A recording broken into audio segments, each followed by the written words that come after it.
चलिए नमस्कार। जैसा कि मैंने कहा था कि आज ही क्लास 6 और क्लास 7 की एनसीईआरटी की ज्योग्राफी जो है वो ख़त्म करने की कोशिश रहेगी। तो उसी में हम लोग अब आ गए हैं। क्लास 6 का ख़त्म हो चुका है, उसका अपलोड हो चुका है। क्लास 7 की ओर हम आ चुके हैं और क्लास 7 में हम लोग सबसे पहले पढ़ने वाले हैं पर्यावरण के बारे में। सबसे पहला चैप्टर पर्यावरण के बारे में। पर्यावरण जो है हमारे जीवन का क्या है, मूल आधार है। पर्यावरण हमारे जीवन का मूल आधार है। हमें सांस लेने के लिए हवा, पीने के लिए जल, रहने खाने के लिए भोजन, रहने के लिए भूमि, ये सारी की सारी चीज़ें कौन प्रदान करता है? हमारा पर्यावरण प्रदान करता है। मानव इस प्राकृतिक पर्यावरण में तरह तरह के परिवर्तन करता है। किस तरीके से? सो देखिए, कार का धुआं वायु को प्रदूषित करता है, पानी को पात्र में एकत्रित किया जाता है, भोजन को बर्तन में परोसा जाता है, भूमि पर कारखानों का निर्माण किया जाता है। मतलब ये तो एक छोटा सा एग्जाम्पल है। तरह तरह के ऐसे जो है ना, मतलब काम किए जा रहे हैं जो पर्यावरण में परिवर्तन लाए जाते हैं मानव के द्वारा। ठीक, मानव कार, मिल, कारखानों एवं बर्तनों का निर्माण करता है। इस प्रकार से मानव प्राकृतिक पर्यावरण में परिवर्तन करता है। एक छोटा सा एग्जाम्पल भर है, बस एक छोटा सा एग्जाम्पल है। बाकी तो मानव जो है पर्यावरण में बहुत बड़े बड़े स्तर तक जो क्या करता है, परिवर्तन करता है। अब यहाँ पे जो है ना एक स्कूल का क्या है, वाक्यांश है। वैसे उतना ज़रूरी नहीं है एग्जाम पॉइंट ऑफ व्यू से, लेकिन पढ़ ले तो हमारी जो समझ होगी थोड़ी बेहतर होगी। समझिए, लंबी छुट्टियों के बाद रवि स्कूल जा रहा था। उसने देखा कि उसके स्कूल के निकट खेल के मैदान में खुदाई हो गई है। वहीं एक मैदान उसके खेलने के लिए वहाँ पर था। यानी कि जो मैदान था, खेल का मैदान, वहाँ खुदाई हो चुकी है और एक वही मैदान था जहाँ वो खेलता था। लोगों ने बताया कि वहाँ अनेक फ्लैटों वाली एक बड़ी इमारत बनेगी। जब रवि को समझ में आया कि मुलायम घासें, गेंदे के फूल, तितलियों, विशाल मैदान अब हमारे लिए नष्ट हो चुका है, तो उसको थोड़ा सा बुरा लगा। आंखों में आंसू छलकने लगे। उसने यह बात जो है अपने सहपाठी यानी कि अपने जो क्लासमेट्स थे उनको बताई। सुबह की सभा में प्रधानाचार्य ने भी बहुत उदासी से कहा, देखो कैसे हमारा पर्यावरण बदल रहा है। ठीक है, यानी रवि है वो देखता है कि गर्मी की छुट्टी में कहीं गया होता है, वहाँ से जब रिटर्न आता है तो बहुत सारी चेंजेज अपने आसपास देखता है। कक्षा में पहुंचकर रवि ने अपने शिक्षक से पूछा, पर्यावरण क्या है? क्या है पर्यावरण? तो शिक्षक बतलाते हैं कि जो कुछ भी हम अपने आसपास देखते हैं सब के सब क्या है, पर्यावरण है। हमारे आसपास जो भी है वो सारा का सारा हमारा क्या है, पर्यावरण है। ठीक, चाहे वो जैविक चीज़ हो या फिर अजैविक चीज़ हो, यानी कि जिसमें जीवन हो या फिर जिसमें जीवन न हो, सारे के सारे क्या हैं, हमारे पर्यावरण के अंग हैं। सारा चीज़ मिल करके हमारा क्या बनाता है, पर्यावरण बनाता है। रवि कहने लगा, इसका अर्थ है स्कूल, भवन, मेज, कक्षा की में रखी कुर्सियाँ, यहाँ तक कि खुला मैदान, सड़क, कूड़ा करकट, मेरे दोस्त, ये सभी पर्यावरण के अंग हैं। तो सर ऑब्वियसली ये सारे के सारे क्या हैं, पर्यावरण के अंग हैं। शिक्षक कहते हैं हाँ, लेकिन जरा रुको, कुछ वस्तुओं का निर्माण प्रकृति ने किया है, जैसे पर्वत, नदियाँ, पेड़, प्राणी, जबकि अन्य का निर्माण मानव ने किया है, जैसे सड़क, कार, कपड़े, किताब इत्यादि।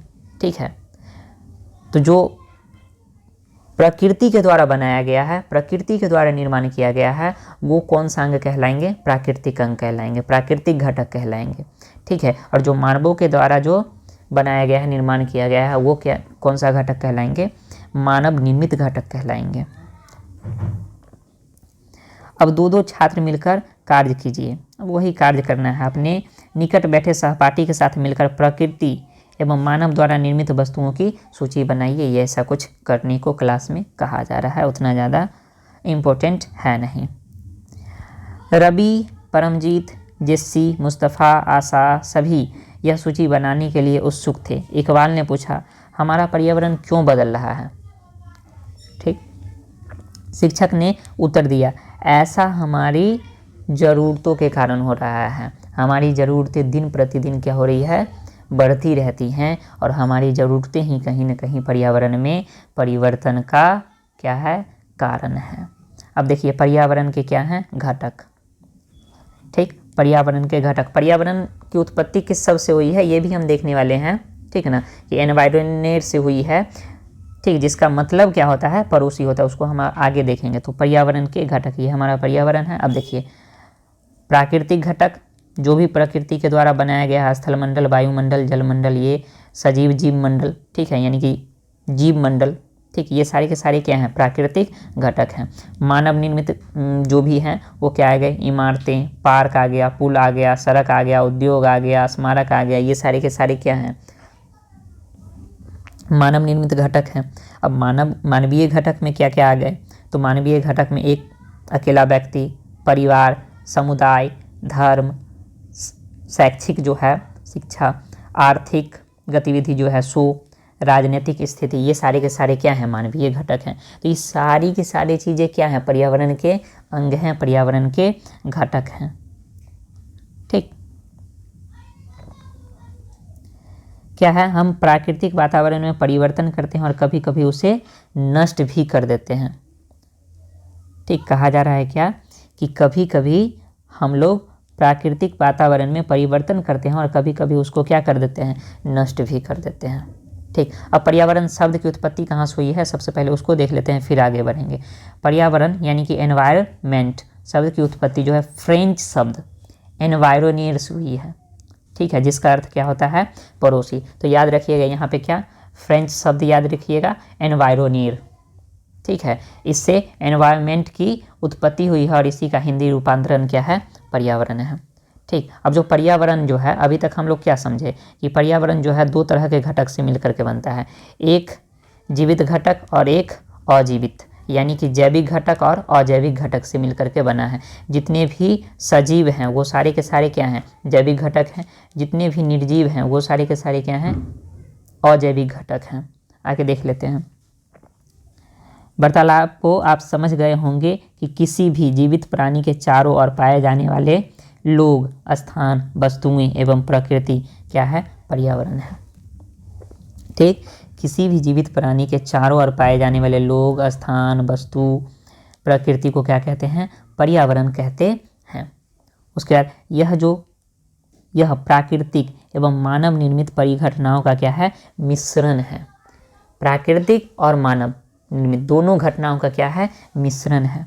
ठीक है, प्राकृतिक पर्यावरण में पृथ्वी पर पाई जाने वाली जीवीय और अजीवीय दोनों परिस्थितियां सम्मिलित हैं। मतलब है ना हम कि जैविक घटक और अजैविक घटक दोनों मिलकर के, कहीं भी अगर ऑप्शन में दे देना सिर्फ जैविक या फिर सिर्फ अजैविक, वहाँ गलत कर देना। जैविक और अजैविक दोनों मिलकर के क्या बनाता है, हमारा पर्यावरण बनाता है।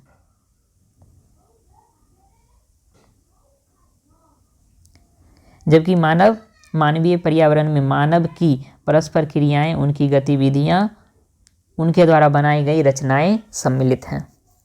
क्या, मानवीय सिर्फ अगर बात हो कि मानवीय पर्यावरण, तो मानवीय पर्यावरण में क्या है, मानव की परस्पर क्रियाएं, चाहे वो अन्य जीव के साथ हो, चाहे आसपास की वस्तुओं के साथ हो, तो वो सिर्फ मानव पर्यावरण की बात हो तब।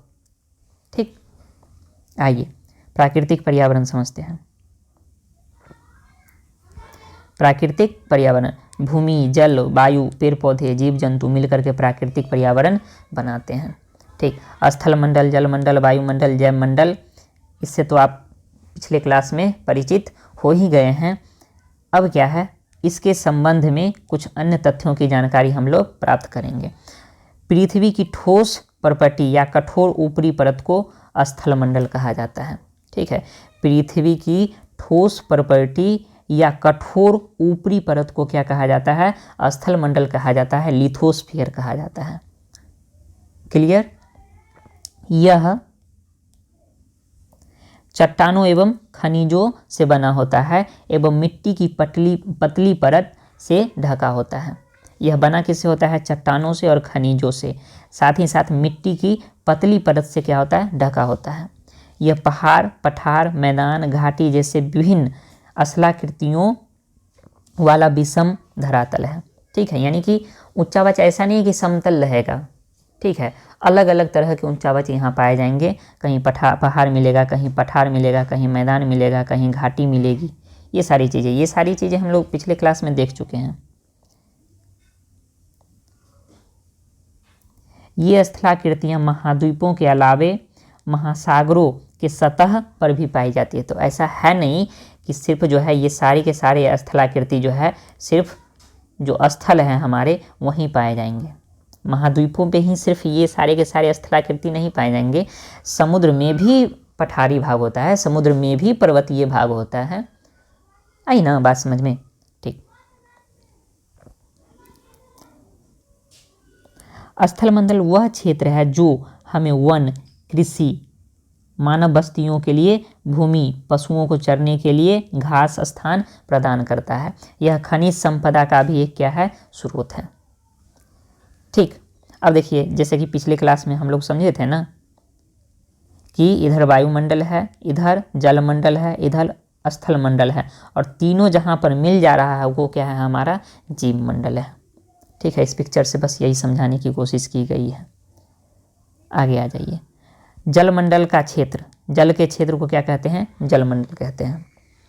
यह जल की विभिन्न स्रोतों जैसे नदी, झील, समुद्र, महासागर आदि जैसे विभिन्न जलाशयों से मिलकर के बनता है। ऐसा नहीं है कि जलमंडल में सिर्फ महासागर ही आएंगे, नदी भी आएगा, झील भी आएगा, समुद्र भी आएगा। ठीक है, सारे के सारे आएंगे, जहाँ पे जल हैं वो सारे के सारे क्या हैं? जलमंडल हैं। यह सभी प्राणियों के लिए आवश्यक है। जहाँ पे इम्पोर्टेंट होगा ना वहाँ पे हम लोग डिस्कस कर लेंगे डिटेल में। आगे क्या है? पृथ्वी के चारों ओर फैली वायु की पतली परत वायुमंडल कहलाती है। ठीक, पृथ्वी का गुरुत्वाकर्षण बल चारों ओर से वायुमंडल को थामे रखता है। यह सूर्य से झुलसाने वाली गर्मी और हानिकारक किरणों से हमारी क्या करती है? रक्षा करती है। कौन? वायुमंडल।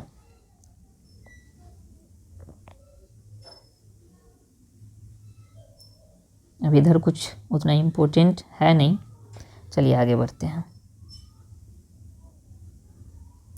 अब देखिए, हमारे वायुमंडल में जो है कई प्रकार की गैस, धूलकण, जलवाष्प इत्यादि क्या हैं? मौजूद हैं। वायुमंडल में परिवर्तन होने से मौसम और जलवायु में परिवर्तन होता है। पादप एवं जीव जंतु दोनों मिलकर के जैव मंडल या सजीव संसार का निर्माण करते हैं। यह पृथ्वी का वह संकीर्ण क्षेत्र है जहाँ स्थल, जल और वायु मिलकर के जीवन को संभव बनाते हैं। ज़्यादा कोई एकदम लगता है कि बड़ी बातें हैं नहीं, बस छोटी छोटी बातें हैं। ठीक, अभी तक हम क्या पढ़े हैं? स्थल मंडल पढ़े हैं, उसके बाद जलमंडल पढ़े हैं, और अभी हम लोग क्या पढ़ रहे हैं? वायुमंडल। ठीक, और उसके बाद क्या पढ़े हैं? जैव मंडल। ठीक, तो ये है। अब आ जाइए, इधर क्या है? पारितंत्र। आगे हम लोग पढ़ने वाले हैं क्या? पारितंत्र के बारे में। ठीक है, पारितंत्र क्या है? वह तंत्र जिसमें समस्त जीवधारी आपस में एक दूसरे के साथ तथा पर्यावरण के उन भौतिक एवं रासायनिक कारकों के साथ परस्पर क्रिया करते हैं जिसमें वे निवास करते हैं। ये सब ऊर्जा और पदार्थ के स्थानांतरण द्वारा संबंधित होते हैं एक दूसरे से। पारितंत्र क्या है? एक सिस्टम है जिस वातावरण में, अपना ही एग्जाम्पल ले ले अगर हम, तो हम जिस वातावरण में रह रहे हैं, तो हमारा दूसरे जीवों के साथ और साथ ही साथ जो अन्य चीज़ें हैं उसके साथ किस तरह का संबंध है, किस तरह का सिस्टमेटिक क्या है, रिलेशन है, वो क्या कहलाएगा? हमारा पारितंत्र कहलाएगा। ठीक है, और ये सारे के सारे किससे जुड़े हैं? ऊर्जा और पदार्थ के स्थानांतरण से जुड़े हुए हैं। जैसे हम लोग और पेड़ पौधे किस तरीके से जुड़े हुए हैं? ऊर्जा का स्थानांतरण से। हम लोगों को क्या मिल रहा है? उनसे ऊर्जा मिल रहा है। पेड़ पौधे से हम लोग अनाज प्राप्त करते हैं और अनाज को खा करके हमें ऊर्जा मिलती है। तो ऊर्जा के लिए हम लोग क्या हैं? हम और पेड़ पौधे जुड़े हुए हैं, संबंधित हैं। ठीक है, आप ले लो ना, कोई गाड़ी का एग्जाम्पल ले लो, बस का एग्जाम्पल ही ले लो। तो हम और बस क्यों जुड़े हुए हैं? क्योंकि वो हमारा समय बचा रहा है। ठीक है, उसके बाद हमारी ऊर्जा बचा रही है, इसलिए ना है हम लोग उससे संबंधित। चलिए इन डिटेल हम लोग इन्हें इधर देख लेते हैं। क्या है पारितंत्र? क्या है? अब वही पूरा सा होगा कहानी टाइप का। रवि की कक्षा में एक एनसीसी कैंप में जेस्सी ने आश्चर्य से कहा, कितनी मूसलाधार वर्षा हो रही है, इससे मुझे अपना केरल याद आ गया। तुम सबको आकर देखना चाहिए कि हरे भरे खेतों एवं नारियलों के बागानों में लगातार बारिश होती रहती है। तभी जैसलमेर में रहने वाला हीरा ने आश्चर्य से कहा, हमारे यहाँ वर्षा होती ही नहीं है, हमें तो दूर दूर तक केवल कीकर और रेत ही नज़र आती है, लेकिन वहाँ ऊँट भी तो मिलते हैं, रवि ने कहा। अब देखिए ये अलग अलग चीज़ें हैं, ठीक है। पारितंत्र के अलग अलग प्रकार बतला रहा है कि पारितंत्र अलग अलग हो सकता है। हमारा पारितंत्र किसी दूसरे के पारितंत्र से भिन्न हो सकता है, ठीक है। हमारा सिस्टम और दूसरे का सिस्टम क्या होगा, अलग अलग होगा, ठीक। तो ये तो पिछले क्लास में भी हम लोग देख चुके हैं कि जो जैसलमेर का जो है, राजस्थान के जैसलमेर में, वहाँ बारिश बहुत कम होती है, ठीक। बाकी ये पारितंत्र क्या होता है हम लोग देख चुके हैं। ये देखिए एक पारितंत्र का क्या है, एग्जाम्पल है। एक पारितंत्र का एक क्या है, ये एग्जाम्पल है। जीव और एक दूसरे से कैसे संबंधित है, सारे के सारी चीज़ें यहाँ पे दिखाई गई है बहुत ही सुंदर पिक्चर के द्वारा। चलिए, हीरा ने कहा ऊँट तो मिलेंगे ही, जब तुम रेगिस्तान आओगे तो तुम्हें सांप, छिपकली, अनेक कीट भी देखने को मिलेंगी, ठीक है। तो रेगिस्तान की ये क्या है, खासियत है, ठीक। रेगिस्तान में ऊँट तो मिलेंगे ही, साथ ही साथ सांप, छिपकली और अनेक प्रकार के कीड़े भी, वहाँ पे कीट भी देखने को मिलती है। रवि हैरत में पड़ गया, विभिन्न स्थानों पर पाए जाने वाले जीव जंतु, वनस्पति, लोगों के रहन सहन के तरीके इतने भिन्न क्यों हैं? क्या सभी का एक दूसरे के साथ संबंध है? बिल्कुल है भाई, ठीक है, बिल्कुल बहुत संबंध है, शिक्षक ने कहा, ठीक। यानी कि एक दूसरे का तो संबंध है ही ना, हमारा जैसा पर्यावरण रहेगा हमारी रहन सहन उस पर डिपेंड करेगी ही करेगी, ठीक। अब इधर एक पॉइंट है कि 5 जून को हम लोग विश्व पर्यावरण दिवस मनाते हैं, ये याद रखिएगा, बहुत ज़्यादा इम्पोर्टेंट है, डेट में पूछ लेता है कि विश्व पर्यावरण दिवस हम लोग कब मनाते हैं, तो 5 जून को मनाते हैं। मैं तो नहीं भूलने वाला हूँ, रीज़न है कि इस दिन मेरी मम्मी का बर्थडे है, तो मैं तो नहीं भूलने वाला हूँ, आप लोग अपना देख लीजिए। चलिए, सभी पेड़ पौधे, जीव जंतु एवं मानव आपस में पर्यावरण पर आश्रित होते हैं, प्रायः वे एक दूसरे पर भी आश्रित होते हैं। जीवधारियों का आपसी एवं आसपास के पर्यावरण के बीच का संबंध ही पारितंत्र का निर्माण करता है, ठीक। अधिक वर्षा वाले वन, घास स्थल, रेगिस्तान, पर्वत, झील, नदी, महासागर, छोटे से ताल का भी एक अपना पारितंत्र हो सकता है, ठीक है। कह रहा है कि पारितंत्र छोटा से छोटा लेकर, मतलब छोटा से लेकर के बहुत बड़ा तक हो सकता है। दे देगा वहाँ पे कि पारितंत्र की निम्नलिखित में से विशेषताएं कौन है, 1 2 करके 2 3 दे देगा और फिर कूट दे देगा कि 1 2 3 सही है, केवल 2 सही है, केवल 1 सही है, इस तरीके से दे देगा, ठीक है। तो पारितंत्र के बारे में हम लोग क्या समझे कि कोई भी जीव है उसका दूसरे जीवों के साथ और बाकी जितने भी पदार्थ हैं उसके साथ जो संबंध रहता है, जो सिस्टम बना रहता है, जो तंत्र बना रहता है, वही क्या कहलाता है, पारितंत्र कहलाता है, ठीक। चलिए आइए, मानवीय पर्यावरण। अब मानवीय पर्यावरण हम भी तो क्या है, हम लोग भी तो एक तरह का पर्यावरण निर्माण करते हैं। डिटेल में देखते हैं क्या क्या है। मानव अपने पर्यावरण के साथ पारस्परिक क्रिया करता है और उसमें अपनी आवश्यकता के अनुसार परिवर्तन करता है। प्रारंभिक, जहाँ भी जरूरी होगा ना हम लोग डिटेल में देख लेंगे। प्रारंभिक मानव स्वयं को प्रकृति के अनुरूप बना लिया था, यानी कि जैसा प्रकृति वैसे ढल जाएंगे, लेकिन अभी के मानव क्या है, हम जैसे प्रकृति को ऐसे बना लो, मतलब गजब है। उनका जीवन सरल था एवं आसपास की प्रकृति से उनकी आवश्यकताएं पूरी हो जाती थी। समय के साथ कई प्रकार की आवश्यकताएं बढ़ी। मानव ने पर्यावरण का उपयोग और उसमें परिवर्तन करने के कई तरीके सीख लिए। उसने फसल उगाना, पशुपालन, अस्थायी जीवन जीना सीख लिया। पहिए का आविष्कार हुआ, आवश्यकता से अधिक अन्न उपजाया गया। वस्तु विनिमय पद्धति का विकास हुआ। वस्तु विनिमय पद्धति यहाँ पे याद रखिएगा, थोड़ा सा ध्यान दीजिएगा। वस्तु विनिमय पद्धति क्या होता है, एक वस्तु के बदले दूसरे वस्तु का विनिमय, मतलब आदान प्रदान, यही क्या है, वस्तु विनिमय पद्धति है। व्यापार आरंभ हुआ, वाणिज्य का विकास हुआ, औद्योगिक क्रांति से बड़े पैमाने पे उत्पादन प्रारंभ हुआ। परिवहन तेज गति से प्रारंभ हुआ। सूचना क्रांति से पूरे विश्व में संचार सहज और द्रुत हो गया, यानी कि तेज हो गई। अभी देखते हैं ना, मतलब कुछ जरूरी लगा, फ़ोन किए, बस सूचना एक जगह से दूसरी जगह आराम से पहुंच जाती है। जहाँ पे इम्पोर्टेंट होगा हम बात कर लेंगे, चर्चा कर लेंगे इन डिटेल में। क्या आप जानते हैं कि गर्मी में रसीली तरबूज एवं सर्दी में भुनी हुई मूंगफली खाना क्यों पसंद करते हैं? प्राकृतिक एवं मानवीय पर्यावरण के बीच सही संतुलन होना आवश्यक है। मानव का पर्यावरण के साथ समरसता से रहने एवं उसका उपयोग सीखना चाहिए। ठीक है, ऐसा नहीं कि हम प्रकृति में अपने जैसा मन हो रहा है वैसा ही परिवर्तन कर दे रहे हैं। प्रकृति जो प्राकृतिक पर्यावरण है सो और मानव का जो पर्यावरण है सो, दोनों में क्या होना चाहिए? एक कनेक्शन होना चाहिए, एक दोनों को सपोर्टिव रिलेशन होना चाहिए। ठीक है, तब संतुलित रहेगा चीज़ें। और नहीं अगर कोई अपना वर्चस्व दिखाने लगा तब दूसरे को बर्बाद करके रख देगा।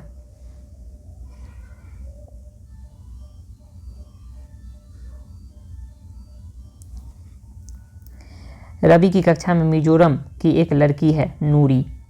वह अक्सर अपने स्थानों की हरियाली की बात करती रहती है। खेल का मैदान नष्ट होने के कारण रवि की उदासी देखकर नूरी ने उसे आने वाली छुट्टियों में अपने घर मिजोरम आने को कहा। रवि के शिक्षक ने सभी बच्चों से कहा छुट्टियों में वे जिन स्थानों पर जाएंगे वहाँ के भूदृश्य, घरों एवं लोगों के क्रियाकलापों का चित्र बना करके लाएंगे। ठीक है, बेसिकली जो मेन चीज़ था हम लोग समझ चुके हैं। पर्यावरण क्या होता है, उसके बाद पर्यावरण के घटक पढ़ चुके हैं, उसके बाद क्या हो चुका है, वायुमंडल, स्थलमंडल, उसके बाद जलमंडल और जैवमंडल हम लोग पढ़ चुके हैं। पारितंत्र क्या होता है वो भी हम लोग पढ़ चुके हैं।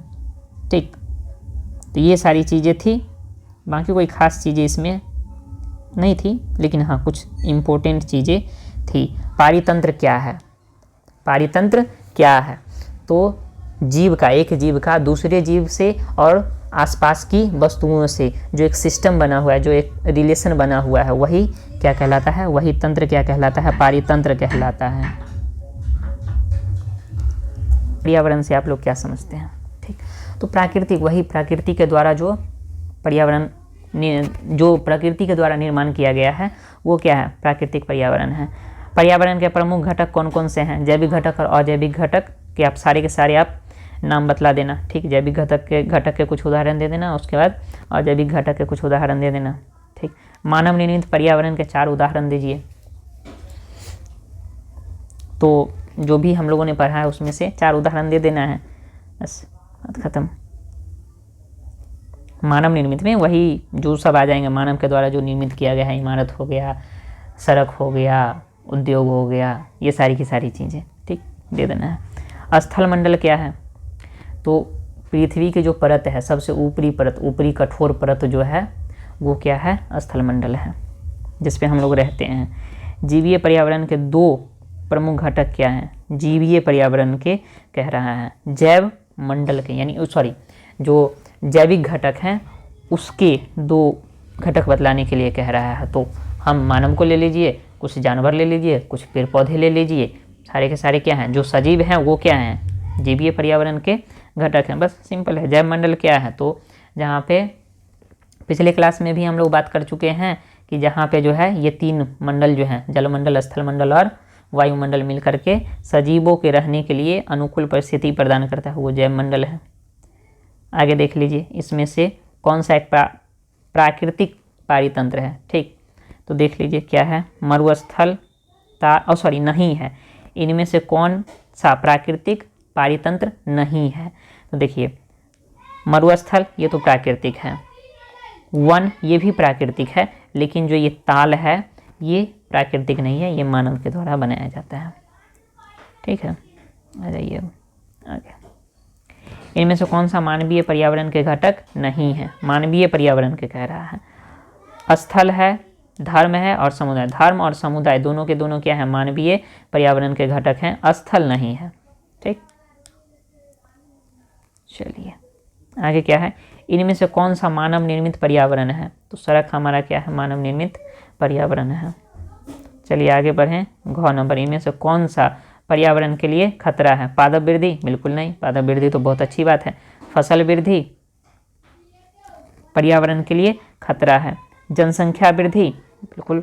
उसके बाद फसल वृद्धि, फसल वृद्धि भी कहीं ना कहीं क्या है? जनसंख्या है, मतलब खतरा है। फसल वृद्धि किस तरीके से है? फसल कब बढ़ेगा? जब हम पेड़ पौधे को काट करके और उसमें क्या करेंगे? कृषि के लिए जो है, जो कृषि लायक जो ज़मीन है वो तैयार करेंगे। ठीक। तो फसल वृद्धि भी कहीं ना कहीं क्या है, पर्यावरण के लिए खतरा है, याद रखिएगा। जनसंख्या वृद्धि भी है, लेकिन अगर मेन पूछे तो क्या है, फसल वृद्धि है। चलिए ये मिलान करने वाला है। जैव मंडल क्या है, तो देखिए जहाँ पे तीनों आकर के मिल रहे हों, जैव मंडल संकीर्ण स्थान जहाँ तीनों पारस्परिक, तो चलिए ये हो गया। वायुमंडल क्या है, तो पृथ्वी को घेरने वाली वायु की चादर है। जलमंडल क्या है, जलीय क्षेत्र है। पर्यावरण क्या है, हमारे आसपास का क्षेत्र क्या है, पर्यावरण है। ठीक, तो ये मिलान हो गया। आगे आइए, अब कारण बतलाना है कि मानव अपने पर्यावरण में परिवर्तन क्यों कर रहा है भाई। रीजन है कि ज़रूरतें बढ़ती जा रही हैं। ठीक, उसके बाद है पौधे एवं जीव जंतु एक दूसरे पर आश्रित रहते हैं, ज़रूरतें हैं भाई वैसी, तो आश्रित तो रहेंगे ही। चलिए, तो मोटा मोटी ये खत्म हो चुका है चैप्टर। ज़्यादा कुछ खास था नहीं, लेकिन फिर भी कुछ महत्वपूर्ण चीज़ें इसमें थी। चलिए, तो ये हो गया ख़त्म। अब अगला क्लास के लिए मिलते हैं, तब तक के लिए धन्यवाद।